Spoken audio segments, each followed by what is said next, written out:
नायकम् अनायकैकनायकं विनाशिदेवदैत्यकं नदाशुभाशुनाशकं नमामि तं विनायकम्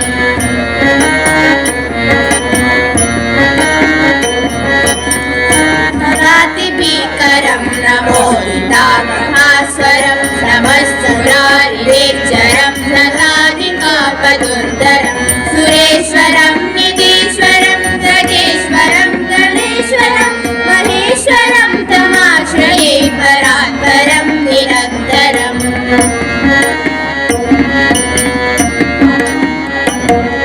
समस्तलोकशङ्करं निरस्तदैत्यकुञ्जरं दरेतरोदरं परं परेहभक्षभक्षरं कृपाकरं क्षमाकरं मुदाकरं यशस्करं नमस्करं नमस्कृतां नमस्करोमि भास्वरम्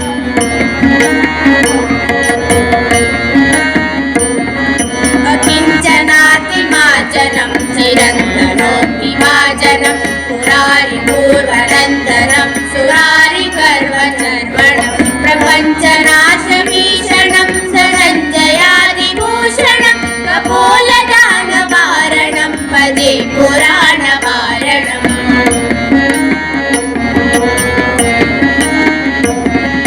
नितान्तकान्तदन्तकान्तिमन्तकान्तकात्मजम् अचिन्त्यरूपमन्तहीनमन्तराय क्रन्दनं हृदयन्तरे निरन्तरं वसन्तमेव योगिनं नमेकदन्तमेव तं विचिन्तयामि सन्ततम्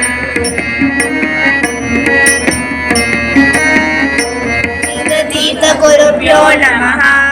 मङ्गलनामकम् शुक्लाम्बरधरं विष्णुं शशिवर्णं चतुर्भुजं प्रसन्नवदनं ध्यायेत् सर्वविघ्नोपशान्तये आपदामपहर्तारं दातारं सर्वसम्पदां लोकाभिरामं श्रीरामं भूयो भूयो नमाम्यहम् व्यासं वसिष्ठनप्तारं शक्ते पौत्रमकल्मषं पराशरात्मजं वन्दे शुकतातं तपोनिधिं कल्याणाद्भुतगात्राय कामितार्थप्रदायिने श्रीमद्वेङ्कटनाथाय श्रीनिवासाय ते नमः। शरणागतदीनार्थ परित्राणपरायणे सर्वस्यापि हरे देवी नारायणि नमोऽस्तुते। कृष्णाय वासुदेवाय हरये परमात्मने प्रणतक्लेशनाशाय गोविन्दाय नमो नमः।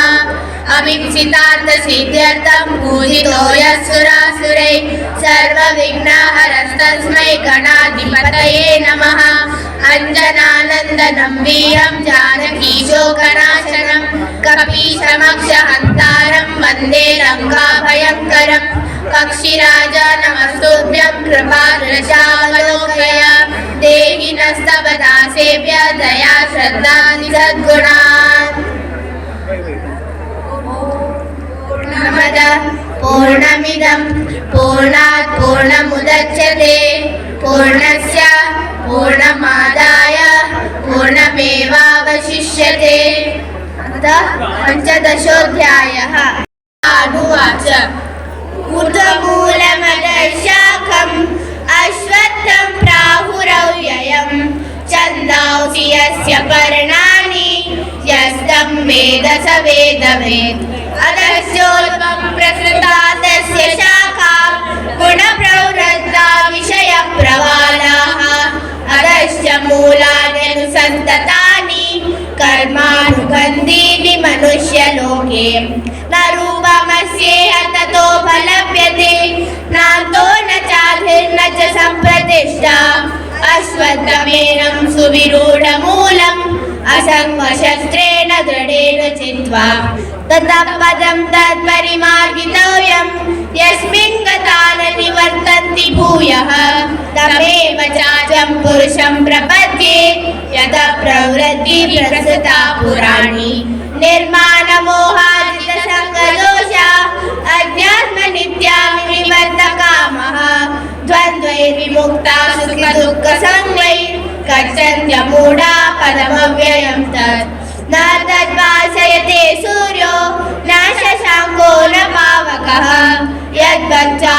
वर्तन्ते तद्धाम परमं मम ममैवांशो जीवलोके जीवभूतः सनातनः मनःषष्ठानीन्द्रियाणि प्रकृतिस्थानि कर्षति शरीरं यदवाप्नोति यज्ञाप्युत्क्रामतीश्वरः गृहीत्वैतानि संयाति वायुर्गन्धानि माचयात् श्रोत्रं चक्षुस्पर्शनं च रसनं घ्राणमेव च अधिष्ठाय मनश्चायं स्विषयानुपसेवते उत्क्रामन्तं स्थितं वापि भुञ्जानं व्यागुणान्वितं विमूढानानुपश्यन्ति पश्यन्ति ज्ञानचक्षुषः यतन्तो योगिनश्चैनं पश्यन्तमन्यवस्थितं यतन्तो योनात्मानो नैनं पश्यन्त्यचेतसः यदादित्यगतं तेजो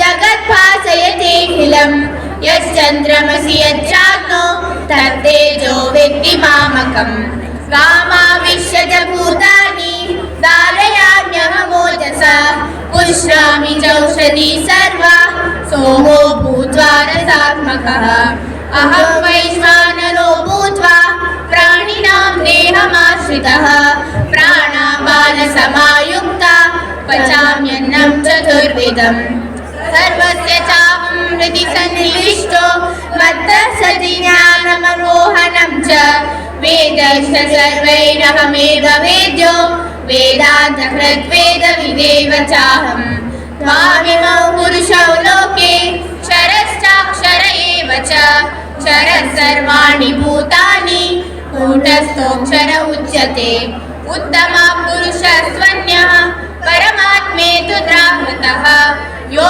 लोकत्रयमाविश्य विभर्त्य व्यय ईश्वरः यस्माक्षरमतीतोऽहम् अक्षरादपि चोत्तमः अतोऽस्मि लोके वेदे च प्रणीतः पुरुषोत्तमः यो मामेवं सम्मूढो जानाति पुरुषोत्तमः स सर्वविद् भजति मां सर्वभावेन भारत इति गुह्यतमं शास्त्रम् इदमुक्तं मया नघ एतद्यज्ञा बुद्धिमान् स्यात् कृतकृत्यश्च भारत।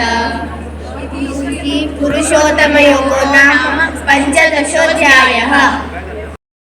सर्गमया तमसो मां ज्योतिर्गमयात् मृत्योर्माम् अमृतं गमया। ॐ शान्ति शान्ति शान्तिः।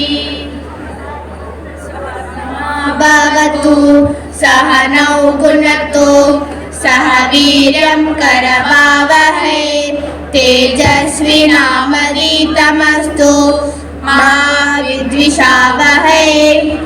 ॐ शान्ति शान्ति शान्तिः। सुखिनो भवन्तु सर्वे जन्तु निरामयाः सर्वे जनानि पश्यन्तु मा कश्चित् दुःखभाग् भवेत्।